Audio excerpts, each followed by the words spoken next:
Соноо. Би өнөөдөр танад дэлхийн соромжгийн тухай хэлбэлнэ. Дэлхийд бидний амьдардаг их дэлхийд одоо маш том хэмжээний одоо соромжон байдаг бөгөөд энийг би танад бяцхан туршилтаар хийж харуулна. За энэ луужин байдаг бөгөөд одоо энэ хойд зүгийг зааж ин хойд зүгт галтан гац од байдаг бөгөөд за энийг хэдүүлээ одоо босоо тэмцэлтээр харуулвал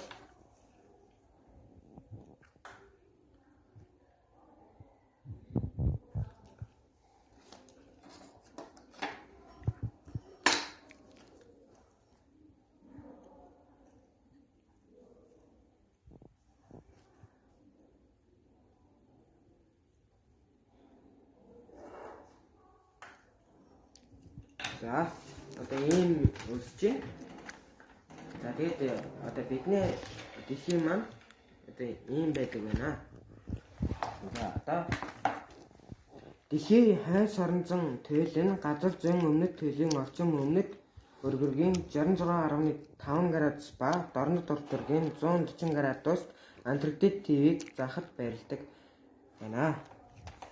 За өнөөдрийн туршилттай хамт байсан та бүхэндээ баярлалаа.